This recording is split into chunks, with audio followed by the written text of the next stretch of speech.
Ahmad school से वापस आ रहा था। रास्ते में उसे चमकता हुआ चिराग नजर आया। दोपहर की तेज धूप में वो चिराग सोने का लग रहा था। अहमद ने झट चिराग उठा लिया और उसे अपने बैग में डाल दिया। अहमद अंदर ही अंदर खुश हो रहा था कि उसे जादुई चिराग मिल गया है। वो घर जाते हुए सोचने लगा कि उसे चिराग से कौन सी 3 ख्वाहिश पूरी करवानी चाहिए। घर पहुंचकर अहमद ने अपना बैग हवा में उछालकर सोफे पर फेंक दिया और खुद दूसरे सोफे पे ढह गया। जूते उतारकर दाएं बाएं उछाले और जराबे भी सोफे के पास छोड़ दी। अम्मी किचन से आईं तो अफसोस से अहमद को देखने लगी। अहमद का रोज का यही मामूल था। बहुत समझाने के बाद भी अहमद सुस्त और नकम्मा होता जा रहा था। उसकी अम्मी खाना ले आईं तो अहमद ने बड़े बड़े निवाले बनाए और खाना खा के उठा गया। उसको अचानक चिराग याद आया तो घबराकर अपना बैग उठाया। उसको डर था कि कहीं चिराग बैग पटकने की वजह से टूट न गया हो। उसने चिराग बैग से निकाला तो चिराग का मुन्ना उल्टा हो गया था। उसको खुद पर गुस्सा आया। अगर चिराग टूट जाता तो वो क्या करता। उसने चिराग को साफ करना शुरू किया तो चिराग से धुआं निकलने लगा। अहमद खुशी से उछलने लगा। देखते देखते पूरे कमरे में धुआं हो गया और एक बूना जिन बाहर आया। किसने अपनी शामत बुलवाई? बूना जिन गुस्से से कहने लगा, मैंने। अहमद ने उछलते हुए कहा।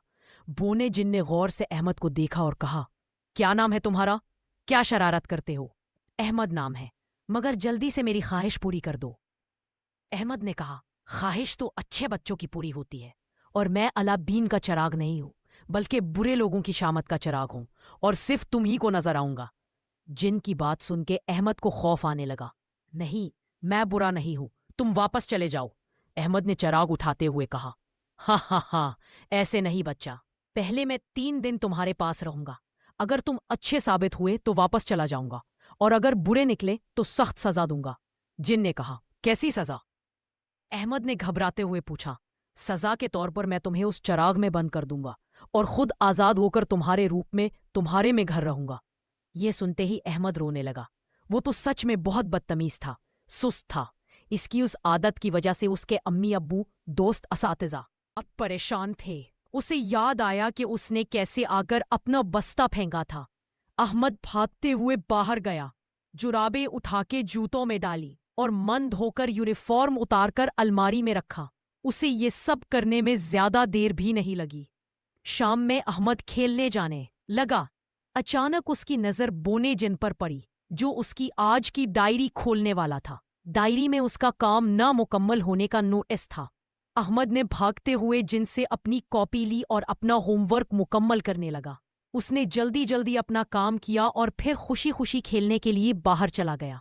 अहमद में आई हुई तब्दीली पर बहुत खुश हुई। अहमद ने बाकी 2 दिन भी अपनी जिम्मेदारियों को पूरा करते हुए गुजारे।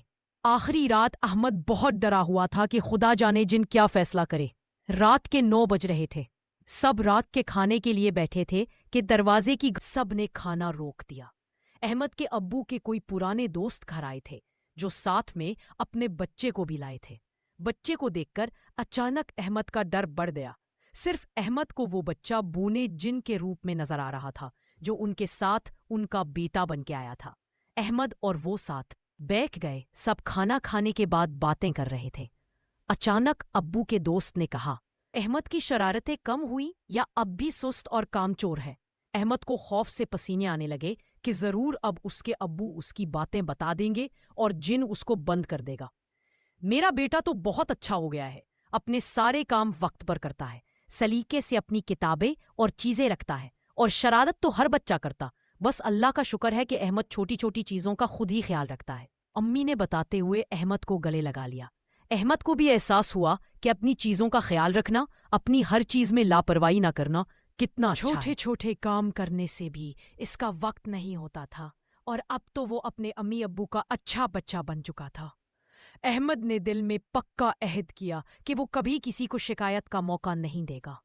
इसने बोने जिन की तरफ देखा, जो उसे देखकर मुस्कुरा रहा था। अहमद भी उसे देखकर मुस्कुराने लगा। अहमद को अब जिन से कोई डर नहीं लग रहा था, क्योंकि उसने खुद को अच्छा बनाने का पक्का अहद जो कर लिया था। दोस्तों, अगर आपको कहानी अच्छी लगे तो हमारे चैनल को सब्सक्राइब करें, वीडियो को लाइक करें और शेयर भी करें।